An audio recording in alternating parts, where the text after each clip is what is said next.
ঈদের আনন্দের রেশ কাটতে না কাটতেই জীবনের কঠিন বাস্তবতায় ভিড়তে হয় অনেককে। পাবনায় এমনই বাস্তবতার মুখোমুখি হয়েছে 5টি পরিবার। আমরা আসছি এই যে সরকার পরিবর্তন হওয়ার পরে একদিন রাত্রেবেলা কিছু লোকজন এসে বললো যে আন্টি আপনারা চলে যান, না হলে সমস্যা। তারপরে আমরা চলে আসছি। এখন আমার ওইখানে যাওয়ার পরে দেখি যে আমার ঘর বাড়ি ভেঙে দিয়েছে, আর তো যাওয়ার জায়গা নেই। আমাদের এই পৃথিবীতে একসঙ্গে জায়গাও নেই যে আমরা থাকবো এখানে। তো এখন রাস্তার ধারে একটা ছোট্ট ঘর করে আছি।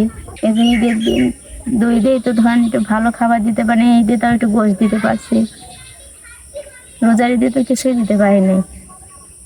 এই যে জামা কাপড় দিতে পারি না, কষ্ট তো হয়ই।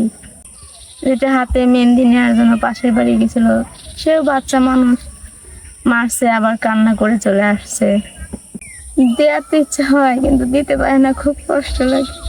সেরকম কেউ নাই যে আত্মীয় স্বজন একটু দিবে। পাবনার ভাড়ারা ইউনিয়নের জামুয়া গুচ্ছগ্রামে আশ্রয়ন প্রকল্পের আওতায় নির্মিত ঘরগুলো ছিল ভূমিহীন 60টি পরিবারের স্বপ্নের ঠিকানা। যেখানে কয়েক মাস আগেও ছিল কোলাহলপূর্ণ, সেখানে এখন শুনশান নীরবতা। ঘর হারিয়ে খোলা আকাশের নিচে মানবতার জীবনযাপন করছে এই পরিবারগুলো।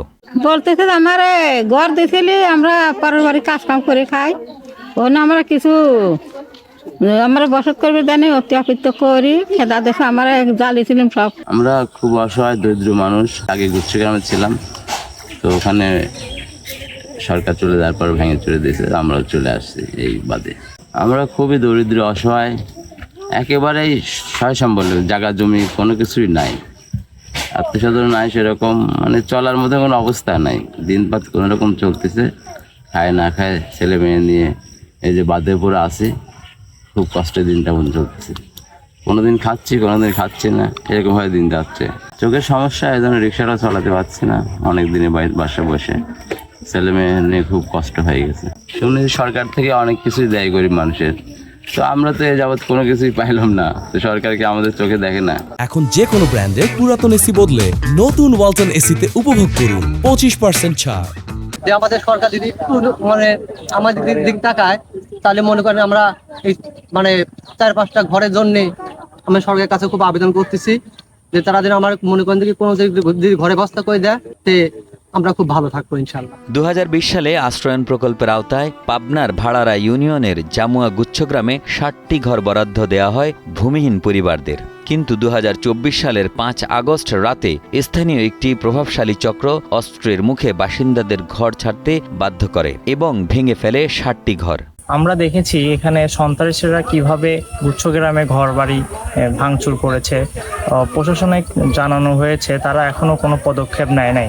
আমরা চাই যে মাথা গোজার মতন একটা ঠাঁই হোক এই অসহায় পরিবার। ভূমিহীনদের পাশে দাঁড়াতে ইউনিয়ন পরিষদের চেয়ারম্যানকে নির্দেশ দেওয়া হয়েছে বলে জানান সদর উপজেলা নির্বাহী কর্মকর্তা।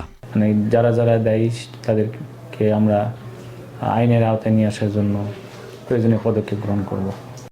ইউনিয়ন পরিষদের সম্মানিত যে চেয়ারম্যান আছেন, ওনার সাথে কমিউনিকেশন আমাদের আছে, যে উনি যেহেতু লোকাল প্রতিনিধি হিসেবে কাজ করছেন, ওনাকে আমরা প্রয়োজনীয় পদক্ষেপ গ্রহণ করার জন্য ইনস্ট্রাকশন দিয়েছি যে তাদের পাশে দাঁড়ানোর জন্য। এছাড়া আমরাও প্রয়োজনীয় সহযোগিতার জন্য আমরা প্রস্তুত আছি। এই পরিবারগুলোর মধ্যে কেউ দিনমজুর, কেউ বা ভ্যান রিক্সা চালান। তাদের অনেকেই শারীরিক প্রতিবন্ধী, আবার কেউ স্বামীহারা। ঘর হারিয়ে এই 7টি পরিবার এখন মানবতার জীবনযাপন করছে। তবে প্রশাসনের পক্ষ থেকে পুনর্বাসনের আশ্বাস দেওয়া হলেও এখনও কার্যকর কোনো পদক্ষেপ নেওয়া হয়নি। পাবনা থেকে রাজীব জোয়ারদারের পাঠানো তথ্যচিত্রে ডেস্ক রিপোর্ট, কালের কণ্ঠ।